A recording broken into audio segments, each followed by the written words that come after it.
ನಮಸ್ತೆ ಸ್ನೇಹಿತರೆ, ಚಾರ್ಜರ್ ಬಗ್ಗೆ ಒಂದು ಸಣ್ಣ ವಿಷಯ ಶೇರ್ ಮಾಡ್ಕೊಳ್ಳೋಣ ಅಂತೇಳಿ ಈ ವಿಡಿಯೋ ಮಾಡ್ತಾ ಇದ್ದೀವಿ. ತುಂಬ ಕಸ್ಟಮರ್ಸಿಗೆ ಮತ್ತು ತುಂಬ ಇ ವಿ ಯೂಸರ್ಸಿಗೆ ಚಾರ್ಜರ್ ಯಾವ ಥರ ವರ್ಕ್ ಮಾಡುತ್ತೆ, ಚಾರ್ಜಿಂಗ್ ಕೇಬಲ್ ಯಾವ ಥರ ವರ್ಕ್ ಮಾಡುತ್ತೆ ಅಂತ ಗೊತ್ತಿರಲ್ಲ. ಅದಕ್ಕೋಸ್ಕರ ಈ ಇನ್ಫಾರ್ಮೇಷನ್ನ ಶೇರ್ ಮಾಡ್ತಾ ಇದ್ದೀನಿ.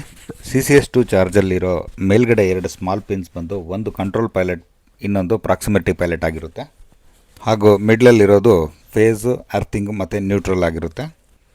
ಅದೇ ರೀತಿ ಬಿಗ್ಗರ್ ಅಂದರೆ 7.2 ಕಿಲೋವ್ಯಾಟ್ ಚಾರ್ಜರಿಗೆ ಹೋದರೆ ನೀವು ಕೆಳಗಡೆ ಇರೋ ಪಿನ್ನಲ್ಲಿ ಮೊದಲನೇ ಪಿನ್ ಬಂದು ಫೇಸ್ 2 ಆಗಿರುತ್ತೆ. ಆಮೇಲೆ ಲಾಸ್ಟ್ ಪಿನ್, ಉಳಿದಿರೋ ಒಂದು ಕೊನೆ ಪಿನ್ ಬಂದು ಫೇಸ್ 3 ಆಗಿರುತ್ತೆ. ಅಂದರೆ at A time 3 proper earthing ಇಲ್ಲ ಅಂತ ಹೇಳಿದ್ರೆ ಇ ವಿ ಚಾರ್ಜರ್ಸ್ ಕೆಲಸ ಮಾಡೋದಿಲ್ಲ. ಕಮ್ಯುನಿಕೇಷನ್ ಶೇಕ್ ಹ್ಯಾಂಡ್ ಮಾಡಿದ್ಮೇಲೆ ಚಾರ್ಜರ್ ಪವರ್ನ ಬಿಟ್ಕೊಡುತ್ತೆ. ಸಪೋಸ್ ಬ್ಯಾಟ್ರಿಯಲ್ಲಿ ಓವರ್ ವೋಲ್ಟೇಜ್ ಆದರೆ, ಟೆಂಪ್ರೇಚರ್ ರೈಸ್ ಆದರೆ ಚಾರ್ಜರ್ನ ಆಫ್ ಮಾಡಲಿಕ್ಕೋಸ್ಕರ ಕಂಟ್ರೋಲ್ ಪೈಲಟ್ ಕೆಲಸ ಮಾಡೋದು. ಮತ್ತು ಯಾವಾಗಲೂ ಫೇಸು ನ್ಯೂಟ್ರಲ್ ಕರೆಕ್ಟಾಗಿರಬೇಕು. ಫೇಸು ನ್ಯೂಟ್ರಲ್ ಉಲ್ಟಾ ಆದರೂ ಕೂಡ ವೆಹಿಕಲ್ ಚಾರ್ಜ್ ಆಗೋದಿಲ್ಲ. ಈಗ ನಾನು ತೋರಿಸ್ತಾ ಇರೋದು 3.3 ಕಿಲೋವ್ಯಾಟ್ ಚಾರ್ಜರ್ ಆಗಿರುತ್ತೆ. ಬಿಗ್ಗರ್ ಬ್ಯಾಟ್ರಿ ಪ್ಯಾಕ್ ಇರೋವಂಥ ವೆಹಿಕಲ್ಸ್ ಎಲ್ಲ ನಿಮಗೆ ಮೋರ್ ದೆನ್ 24 ಅವರ್ಸ್ ಚಾರ್ಜ್ ಆಗುತ್ತೆ ಇದರಲ್ಲಿ.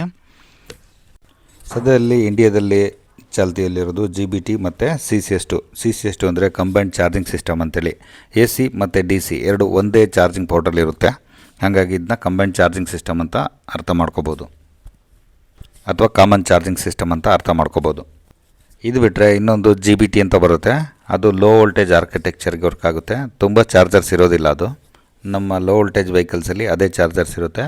ಮತ್ತು ಲಿಮಿಟೆಡ್ ಮೈನ್ ಸಿಟಿಗಳಲ್ಲಿ ಮಾತ್ರ ಈ ಚಾರ್ಜರ್ಸ್ ಇರೋದ್ರಿಂದ ಲಿಮಿಟೆಡ್ ಸಪ್ಲೈ ಇರುತ್ತೆ ಇದಕ್ಕೆ. DC ಫಾಸ್ಟ್ ಚಾರ್ಜಿಂಗ್ ಅಂದರೆ ಒಂದು ಇಂಡಸ್ಟ್ರಿಗೆ ಹೋಗುವಂಥ ಸಪ್ಲೈ ಒಂದು ಕಾರಿಗೆ ಪುಷ್ ಮಾಡುತ್ತೆ. 50 ಕಿಲೋವ್ಯಾಟಿಂದ 200 ಕಿಲೋವ್ಯಾಟ್ವರೆಗೂ CCS2 ಅಲ್ಲಿ ವರ್ಕ್ ಆಗುತ್ತೆ. ಯಾವುದೇ ರಿಪಲ್ಷನ್ನು ಮತ್ತು ಫ್ಲಕ್ಚುಯೇಷನ್ ಇಲ್ದಿರೋಂಥ ಪ್ಯೂರ್ DC ಕರೆಂಟ್ ಮತ್ತು ವೋಲ್ಟೇಜು ಬ್ಯಾಟ್ರಿ ಒಳಗಡೆ ಪುಷ್ ಆಗೋದ್ರಿಂದ ರ್ಯಾಪಿಡಾಗಿ ಚಾರ್ಜ್ ಆಗುತ್ತೆ ವೆಹಿಕಲ್. ಚಾರ್ಜಿಂಗ್ ಕೇಬಲ್ ಬೇಕಂದರೆ ನಮ್ಮನ್ನ ಕಾಂಟ್ಯಾಕ್ಟ್ ಮಾಡಿ.